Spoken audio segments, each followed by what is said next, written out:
तो आदाब, नमस्कार, गुड इवनिंग, सत श्री अकाल। एक बार फिर आप तमाम लोगों का स्वागत है क्राइम तक की कहानी के इस एपिसोड में। उम्मीद है पूरी फैमिली अच्छी होगी। कहानी सुनाऊं उससे पहले दो अपडेट। एक, आयशा केस में आरिफ की पुलिस कस्टडी कल ख़त्म होने वाली है। कल 6 मार्च है। दोपहर 3 बजे से पहले अहमदाबाद पुलिस को कोर्ट में पेश करना है। तो देखना ये होगा कि अब क्या पुलिस कस्टडी की मियाद बढ़ती है या फिर जुडिशल कस्टडी में जेल भेज दिया जाता है आरिफ को। दूसरा, नारकोटिक कंट्रोल ब्यूरो ने मुंबई में आज सुशांत सिंह राजपूत से रिलेटेड ड्रग्स केस में चार्जशीट दाखिल की है। आपको याद होगा, रिया चक्रवर्ती, शौविक चक्रवर्ती और तमाम लोगों को गिरफ्तार किया गया था। कई ड्रग पेडलर्स को गिरफ्तार किया गया था।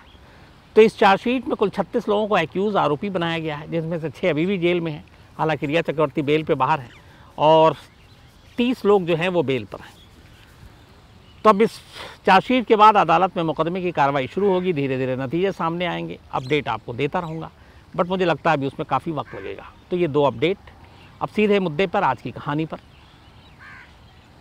2 दिन पहले 3 मार्च को, इसी 2 दिन पहले, 48 घंटे पहले, आगरा की जेल का दरवाज़ा खुलता है। आमतौर पर आगरा की जेल में हर दिन दरवाज़ा खुलता है, लेकिन परसों जब ये दरवाज़ा खुला तो एक ख़ास मौका था।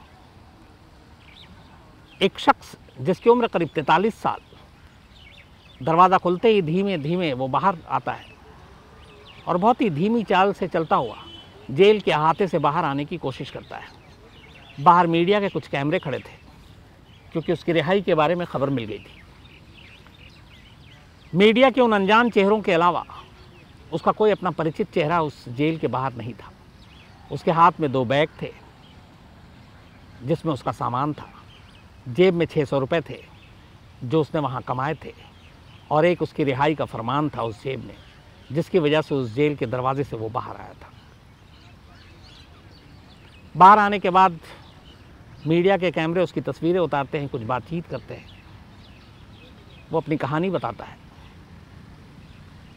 बट उसकी आंखों को देखकर लग रहा था कि उसे अजीब लग रहा है कि बाहर की दुनिया कैसी है। 20 साल तक वो जेल में रहा था। 20 साल के बाद बहुत कुछ बदल गया था और उसे उम्मीद भी नहीं थी कि शायद वो बाहर आएगा। लेकिन अचानक फरमान आता रिहाई का, अचानक वो बाहर आता है। बाहर घबराया हुआ, इंसानों को देखकर भी ऐसा लगता है जैसे वो अजनबी के बीच में है और उसका कोई अपना नहीं था। 20 साल के बाद कोई जेल से बाहर आ रहा और उसका अपना ना हो।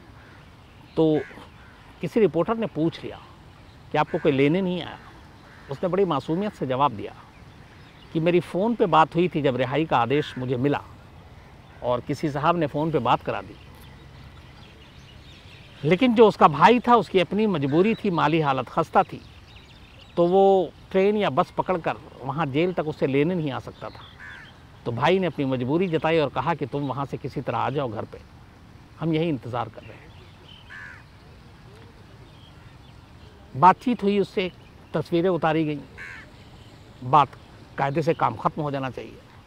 लेकिन इन्हीं के जो मीडिया के लोग थे, उनमें से एक रिपोर्टर ऐसा भी था जिसने उससे बातचीत की, उसका हालचाल जाना। उसके बाद उसने उसे अपनी गाड़ी में बिठाया। गाड़ी में बिठाने के बाद उसने पूछा, तुम कैसे जाओगे? उसने कहा, मुझे कुछ पता नहीं, मैं तो अभी जेल से बाहर आया हूँ और इस 20 साल में क्या कुछ बदला है, कहाँ से ट्रेन, कहाँ से बस, कैसे टिकट, मुझे कोई आइडिया नहीं है। वो कहता, चलो मैं लेकर चलता हूँ। वो उसे अपने साथ अपनी गाड़ी में बिठाता है। वक्त था थोड़ा, उसे आगरा की सैर कराता है, बताता है कि देखो कितना कुछ बदल गया। इसके बाद वो उसे कुछ खिलाता पिलाता है, फिर स्टेशन ले जाता है। स्टेशन ले जाने के बाद उसे ट्रेन में बिठाता है, उसे अलविदा कहता है और वो वापस वहाँ से चला आता है। इसके बाद ये ट्रेन जहाँ उसे जाना था वहाँ पहुँचती है, उत्तर प्रदेश के ललितपुर इलाके में। ललितपुर के सिलवान गांव का रहने वाला ये जो शख्स जेल से बाहर आया था, इसका नाम था विष्णु तिवारी। विष्णु तिवारी 20 साल के बाद जेल से बाहर आया था, 3 मार्च की दोपहर को। रात को ट्रेन ललितपुर पहुंचती है। वहाँ उसका भाई उसका इंतज़ार कर रहा था। जब वो स्टेशन से बाहर आता है तो पहली बार किसी अपनों का चेहरा देखता है। दोनों भाई बड़े गले मिलते हैं, रोते हैं। इसके बाद वो अपने घर के लिए रवाना हो जाता है। विष्णु तिवारी जब जेल गया था तब उसकी उम्र थी 23 साल, और परसों जब वो जेल से बाहर आया तब उसकी उम्र थी 43 साल, 43 ईयर्स। 19 साल और कुछ महीने, लगभग 20 साल उसने जेल में गुजारे। ये तस्वीर का एक पहलू है। दूसरा पहलू ये है कि 20 साल उसने उस जुर्म में गुजारे जो जुर्म उसने कभी किया ही नहीं था। और यही वजह है कि हाईकोर्ट ने जब उसको रिहाई का आदेश दिया, सुनाया, तो ये कहा कि बड़ा अफसोसनाक है और ऐसी चीज़ें होनी नहीं चाहिए। अब सवाल ये है कि 20 साल तक विष्णु तिवारी जेल में बंद रहा उस जुर्म के लिए जो जुर्म उसने किया नहीं। तो वो कौन सा जुर्म था, कहानी क्या थी, और उसकी बेगुनाही साबित होने में 20 साल कैसे लग गए, ये भी अपने आप में एक बड़ा सवाल है। तो विष्णु तिवारी ललितपुर का रहने वाला एक गरीब घर का लड़का, खेती बाड़ी इन लोगों की ज़िंदगी का जरिया था। 16 सितंबर सन 2000, 16 सितंबर 2000 की बात है। ललितपुर के सिलवान गांव में दोपहर को गांव की ही एक लड़की, जो केस डायरी है उसमें पूरा ये है कि 16 सितंबर 2000 को गांव की एक लड़की को गांव के अंदर पकड़ा गया और उसके साथ ज़बरदस्ती की गई, उसका रेप किया गया। रेप करने वाले ने लड़की को धमकी दी कि अगर तुम पुलिस में गई या अपने फैमिली को बताया तो तुम्हें मार डालेंगे। इसके बाद ये लड़की घर जाती है। 16 सितंबर की बात है ये, और वो किसी से कुछ नहीं बताती है। लड़की शादीशुदा थी, वो वहाँ से चली जाती है ससुराल अपने। 19 तारीख को ससुराल वाले, लड़की और उसके घर वाले अचानक पुलिस स्टेशन पहुँचते हैं और कहते हैं कि इसके साथ रेप हुआ है, और रेप करने वाले का नाम है विष्णु तिवारी। लोकल पुलिस लड़की के बयान के आधार पर विष्णु तिवारी को गिरफ्तार कर लेती है। गिरफ्तार करने के बाद उसे अदालत में पेश किया जाता है। उसके ऊपर रेप और SC/ST एक्ट के तहत मामला दर्ज किया जाता है, क्योंकि वो लड़की SC/ST को बिलोंग किया करती थी। तो ये दोनों सेक्शन उसके ऊपर लगाए गए, दोनों गंभीर सेक्शन थे। अदालत में मुकदमा चला। 2000 का इंसिडेंट है, और सिर्फ 3 साल, बल्कि 3 साल भी नहीं, 2 साल के अंदर ही, क्योंकि 24 फरवरी 2003, 24 फेब 2003 को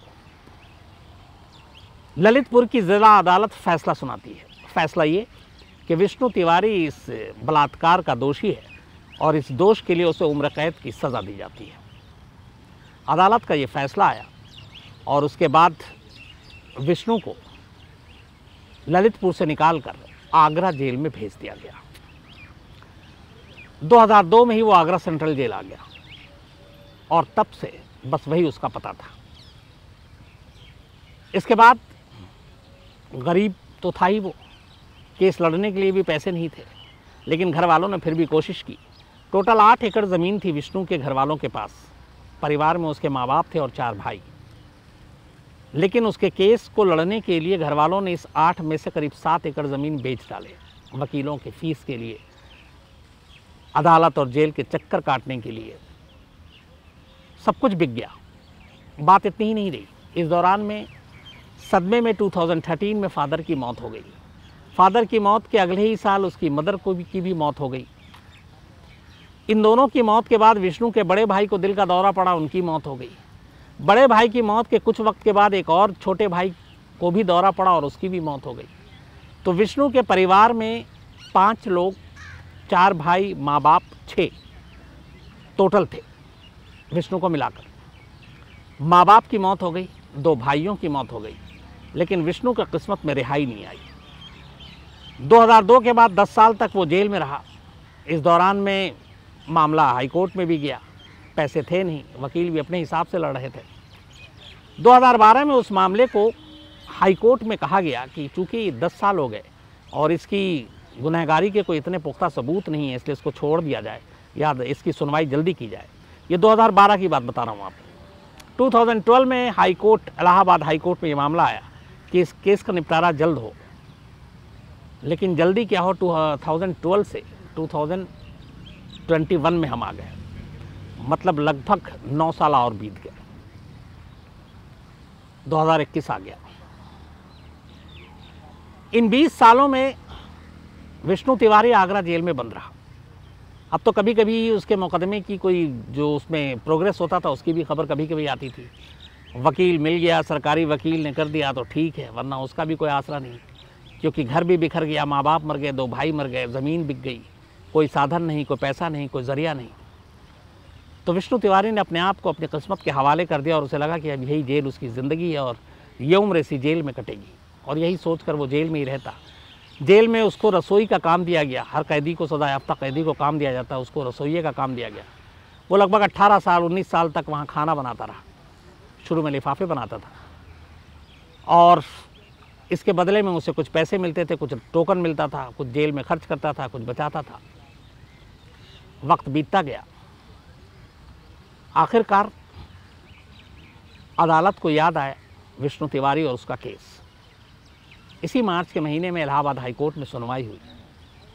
2 मार्च को इलाहाबाद हाई कोर्ट ने अपना फैसला सुनाया और फैसला ये था कि विष्णु तिवारी बेकसूर है, बेगुनाह है, उसने कोई रेप नहीं किया। अदालत ने ये कहते हुए विष्णु तिवारी की रिहाई का फरमान सुना दिया। बात यहाँ तक भी नहीं है। इसके बाद अदालत के जज ने अपने फैसले में जो लिखा वो ये था कि इस केस में 6 गवाहों को पेश किया गया। वो सारे गवाहों के बयान शुरू से ही भ्रामक थे और एक दूसरे से नहीं मिल रहे थे। अदालत ने यह भी कहा कि जो पुलिस ने MLC उस लड़की पीड़ित जिसके साथ रेप की बात कही गई उसकी मेडिकल रिपोर्ट पेश की, उस मेडिकल रिपोर्ट में मेडिकल जो रिपोर्ट तैयार किया उन डॉक्टरों ने साफ साफ तब लिखा था 2000 में कि इस रिपोर्ट के ज़रिए कहीं भी ये साबित नहीं हो पाता है कि इस लड़की के साथ ज़बरदस्ती की गई है, न कोई ऐसे निशान मिले। इस पूरे केस में पुलिस ने कहीं भी विष्णु तिवारी के बैकग्राउंड, उसके किसी क्राइम में शामिल होने का कोई और एक एग्जाम्पल दिया हो, वो भी नहीं था। इस पूरे केस में कहीं भी विष्णु तिवारी और उस लड़की जिसके साथ रेप हुआ, उन दोनों के रिश्तों के बाद में कोई ऐसे सबूत वो भी साबित नहीं हुआ। तो अदालत ने अपना फैसला सुनाया कि इस पूरे मामले में ऐसा एक भी सबूत नहीं है जिसको देखते हुए विष्णु तिवारी को जेल के अंदर रखा जाए। लेकिन बदकिस्मती ये है कि ऑलरेडी वो 20 साल जेल में रह चुका है। ये एक सिस्टम की नाकामी है और अदालत को अफसोस है इस बात का, लेकिन उसके 20 साल कौन लौटा सकता है। खैर, अचानक 2 मार्च की रात को आगरा जेल में विष्णु तक ये खबर पहुंचती है। उसे यकीन नहीं होता है कि शायद वो अब आज़ाद होने जा रहा है। इस खबर के बाद ही वो जेलर साहब बाकी लोगों से रिक्वेस्ट करता है कि उसकी इस रिहाई, उसकी आज़ादी की खबर उसके घर तक पहुंचा दे ताकि कोई लेने आए। इसलिए कि उसने कहा कि 20 साल से रह रहा हूँ, मुझे बाहर की दुनिया के बारे में पता ही नहीं है। मैं यहाँ से वहाँ तक जाऊँगा कैसे, किस रास्ते से जाऊँगा, ट्रेन से, बस से, पता नहीं क्या क्या चीज़ें बदल चुकी हैं इस दुनिया में। जेल स्टाफ ने उसकी मदद की, भाई से बात करवाई, पर भाई ने जैसा शुरू में आपसे कहा मजबूरी जताई, पैसे नहीं है, और इसलिए फिर उसे खुद ही जाना पड़ा। हालांकि एक मीडिया के रिपोर्टर ने मदद की। अब सवाल ये था कि अदालत ने 20 साल के बाद माना कि वो बेकसूर है, उसे छोड़ दिया, तो फिर विष्णु तिवारी के ऊपर ये इल्ज़ाम लगा कैसे, क्यों लगा, इसके पीछे क्या साजिश थी। तो विष्णु तिवारी के मुताबिक गांव में ज़मीन को लेकर झगड़ा था और जो लड़की थी उस लड़की का एक परिचित पुलिस में था।